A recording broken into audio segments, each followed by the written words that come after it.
বিসমিল্লাহির রহমানির রহিম। তেলিয়াটি union BNP কর্তৃক আয়োজিত আজকের এই ইফতার এবং দোয়া মাহফিলের সম্মানিত সভাপতি অ্যাডভোকেট জাফর সহ আমাদের সম্মানিত নেতৃবৃন্দ, উপস্থিত সম্মানিত সুধী মণ্ডলী, আসসালামু আলাইকুম। আমি নাম বললাম না, কারণ নাম বলার মতো সময় নেই। আপনারা জানেন যে দীর্ঘদিন পর আমরা তেলিহাটিতে এই তেলিহাটি ঈদগাহ মাঠে আমরা ইফতার মাহফিল আয়োজন করতে পেরেছি।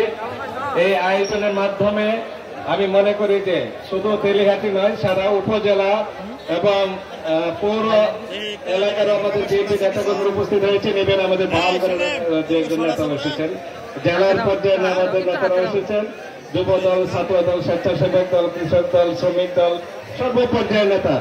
এতে করে আমাদের মধ্যে যে একটা ঐক্য প্রতিষ্ঠা হওয়া প্রয়োজন, আমার মনে হয় যে সেটি আজকে তেলিহাটি ইউনিয়নের ইফতার মাহফিলের মাধ্যমে এটা প্রমাণিত হলো যে আমরা ঐক্যবদ্ধ বলতে চাই।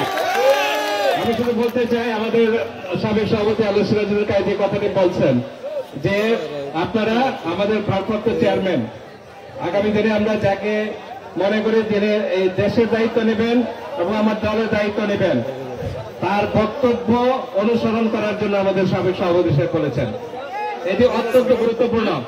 আমাদের ভারপ্রাপ্ত চেয়ারম্যান প্রতিদিন প্রতি মুহূর্তে বিভিন্ন ভাবে আমরা যাতে বিপদগামী না হই, আমরা যাতে কোনো খারাপ কাজে সংশ্লিষ্ট না হই, আমরা যাতে কোনো রকম বিভ্রান্তি দলের মধ্যে বিভেদ সৃষ্টি না করি, সেই জন্য আমাদের ভারপ্রাপ্ত চেয়ারম্যান আমাদেরকে কিন্তু সব সময় আমাদেরকে পরামর্শ দিয়ে আসছেন এবং নানান বিষয়ে আগামী নির্বাচন বিষয়ে তিনি আমাদেরকে সতর্কভাবে কথা বলতে বলছেন এবং আমাদের সবাইকে ঐক্যবদ্ধ থাকার আহ্বান জানিয়েছেন। আমি একই কথা বলি, আজকে এই সংযম ইবাদত এবং ধৈর্যের মাস, এই রমজান মাসে আসুন আমরা শপথ করি যে আমরা কোনোভাবেই সাধারণ মানুষের কোনো অসুবিধা হয়, জনগণের কোনো অসুবিধা হয়, এরকম কোনো কাজ আমরা করব না। আমরা ঐক্যবদ্ধ থাকবো এবং ঐক্যবদ্ধ থেকে আমাদের দলকে এগিয়ে নিয়ে যাব। আমাদের কর্মকাণ্ডের মাধ্যমে যেন আমাদের দল উপকৃত হয়, দেশ উপকৃত হয় এবং আমাদের দলের ভাবমূর্তি উজ্জ্বল হয়, আমাদের দেশের ভাবমূর্তি যেন আমরা উজ্জ্বল করতে পারি। আপনারা জানেন যে নানানভাবে বিএনপির বিরুদ্ধে নানান রকম চক্রান্ত চলছে। বিএনপি ছোট একটি কাজ করলে আমাদের নেতা কর্মীরা সেটাকে বড় করে ফুলিয়ে ফাঁপিয়ে নানানভাবে এটাকে জনগণের সামনে উপস্থাপন করা হয়। আমরা লক্ষ্য করেছি যে নানানভাবে বিএনপিকে এবারে অপদস্থ করার জন্য, বিএনপিতে নানানভাবে অপপ্রচার চালানোর জন্য একটি চক্র নানানভাবে সক্রিয় রয়েছে।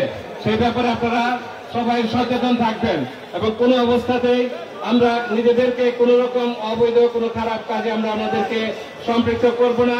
আমরা বৈধভাবে আমাদের জিয়া রহমানের যে রাজনীতি, সততার যে রাজনীতি, দেশপ্রেমের যে রাজনীতি, আমরা সেই রাজনীতিকে অনুসরণ করব এবং আমাদের আগামী দিনের নেতা জননেতা তারেক রহমান আমাদেরকে যেভাবে দিক নির্দেশনা দিবে, আমরা তার সেই দিক নির্দেশনা আমরা সর্বাত্মকভাবে মেনে চলবো। তাহলে আমাদের সামনে সফলতা আসবে।